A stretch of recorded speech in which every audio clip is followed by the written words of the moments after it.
and welcome. I am Margaret Esfahani, sitting with Sister Shireen. We are continuing our discussion on soul fitness. We have laid a great foundation, and now we have the basics. And so with that, we would like to delve in a little bit further.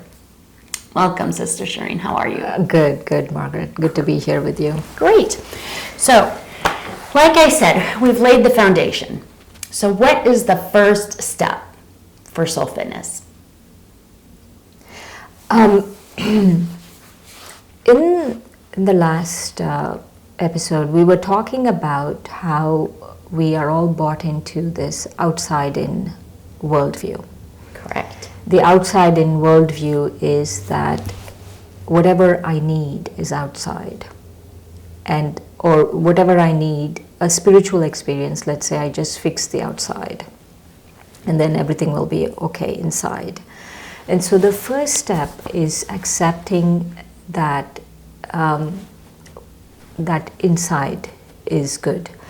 And for that, we really need to understand that our whole basis for our spiritual basis is inside. That is actually the fundamental step that needs to happen. Okay. That there has to be this feeling that whatever I need is inside me. And that my basis for life cannot be my work, my relationships, my family, no, it's inside. Got it. Very good. So once I have that step, and once I've taken that leap of faith, and I accept the premises for my soul, how can I actually implement soul fitness into my life? I can't stress this enough, because what happens is we need to understand the difference between consciousness and matter. Okay. And I cannot stress that really. I cannot stress that enough. We really need to understand the difference between consciousness and matter. Matter has a volume, has a density, has physical properties. You can touch, you can see, all of those things. Consciousness, on the other hand, has creativity, intuitive, imagination, thinking, reasoning, discerning, feeling. All of that is understanding, awareness. All of that are the attributes of consciousness. Okay. And so we need to understand the difference between consciousness and matter. And the difference between consciousness and matter is most apparent at the moment of death. Please elaborate. And so what happens is, at the moment of death, what is popularly known as death, is what's happening is the consciousness is leaving the body. And so people say, oh, they've moved on. And who's they that have moved on? Because the body is still there. Correct.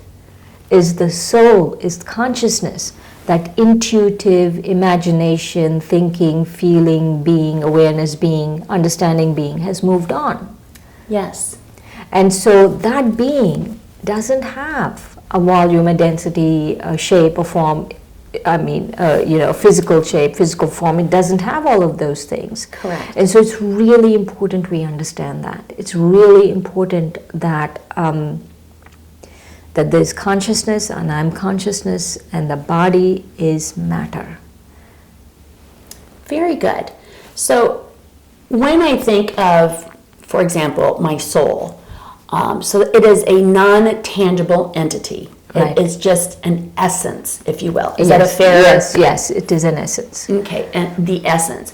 So can you describe to me what that essence, since it is an essence and it's not tangible, but the easiest way for most of us beginners is to understand it more in a tangible sense. Can you describe how we would perceive our soul? Because it's so natural, isn't it? Like when you're thinking of people, you think of their bodies. Yes. For example, your children, when you think of your children, you think of how they look. Right.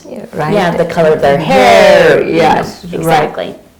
And so within the Brahma Kumaris tradition, we our understanding is that the soul, we denote the soul as light.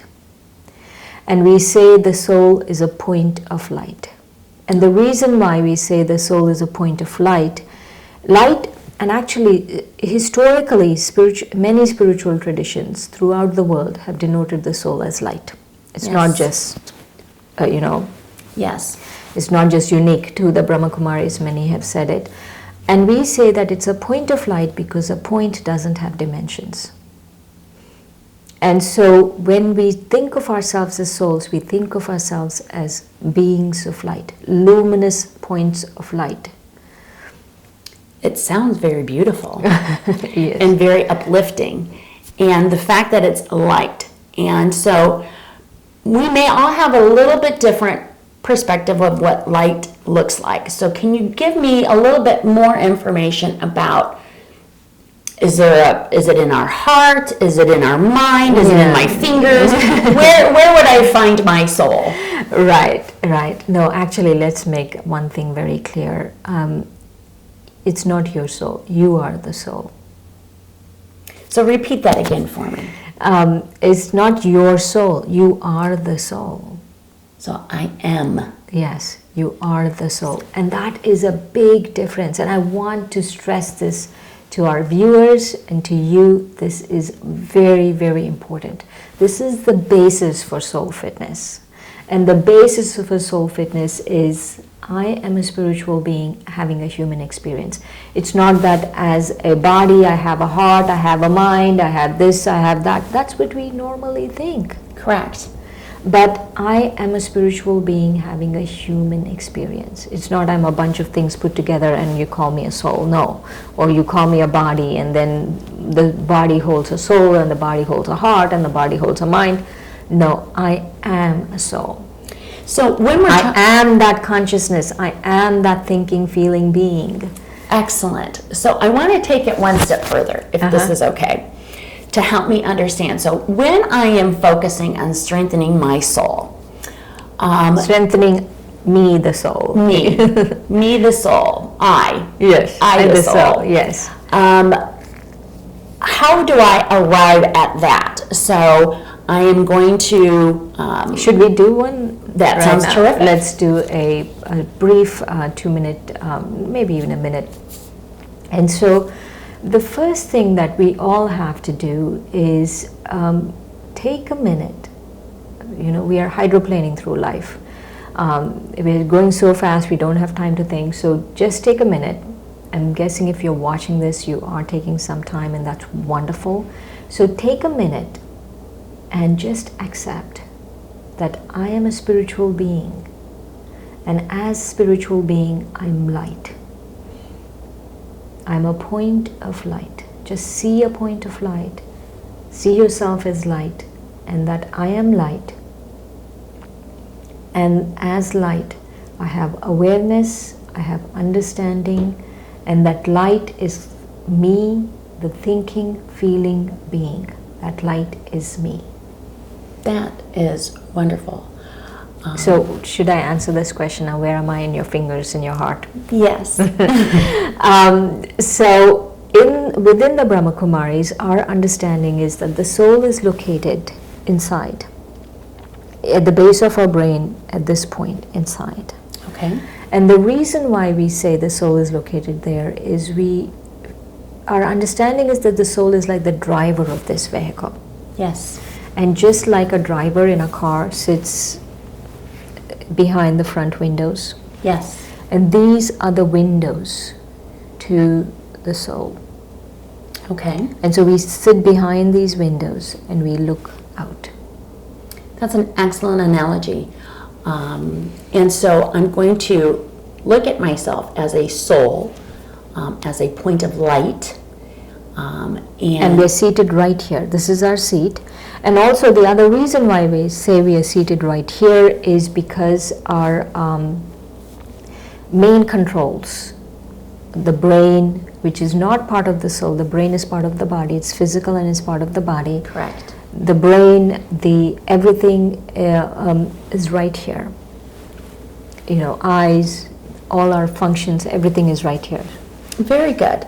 So I'm going to perceive myself as a soul, which is a point of light. And when I strengthen my soul, the first thing I do then is I focus on that point of light. Is that Right. okay? So can you just guide me to my point of light? Okay, let's do that. That's wonderful. Okay. Again, take a moment. Let's take a deep breath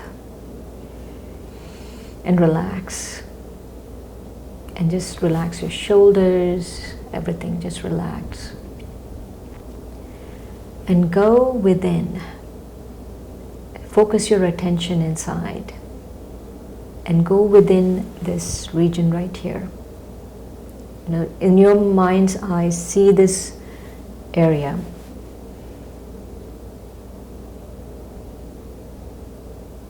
And within that, see like a small, like an orb of light. And in that orb of light, see a sparkling star, a pulsating, sparkling star. And now, accept that you are that sparkling star. That sparkling star inside is I, the soul.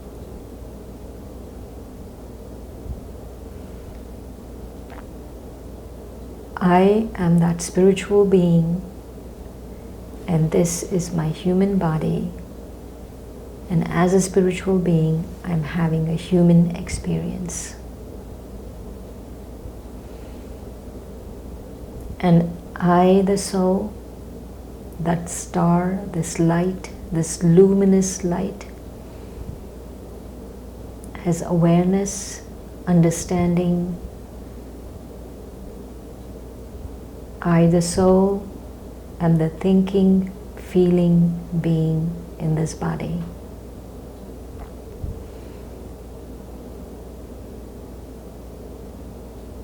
So keep seeing yourself as that light, as that luminous being of light. And that's all it is. It takes practice. When you guide me there, I get it. And so as a beginner, I appreciate that guidance, because I think that as you, or as one, I should say, recognizes that the who am I am a soul, that constant reflection and redirection to I as a soul does make us stronger, does build the strength. And I also believe that having the point of light helps a beginner understand or make that transition from a physical into a spiritual realm. Right. So I appreciate that technique. That's very, very helpful. Very, very helpful. You know, one of the things that I always feel is there are two things that you need in soul fitness. One is acceptance, and to know that we accept a lot of things. So it's in our rational self-interest to accept things that would really benefit us. Yes. And the other one is, I feel there's a 3-step formula for soul fitness. You want to hear it? Of course. Practice, practice, practice. Absolutely. And so soul fitness really is about remembering who am I. It's remembering. I mean, don't use the word meditation, or don't use the word that would make you feel, oh, maybe I need to meditate this way, I need to meditate that way. We can all remember. Can we all remember? Right. We can all remember, and we just have to remember who am I. That is the basis of soul fitness. It takes practice and it takes remembrance. Well, and that's such an easy thing to do, because as you mentioned, the first step in soul fitness is the acceptance, and remembering is not difficult. It's very easy, and as you remember, it becomes habit. And so with that, I would like to continue the habit, and so Thank you, Shireen, for sharing with us this very strong foundation and first step into strengthening our soul, accepting the who am I, and understanding that practice will make us perfect eventually. So thank you so much, Shireen. I appreciate your time. Thanks, and look forward to additional exercises. Thank you.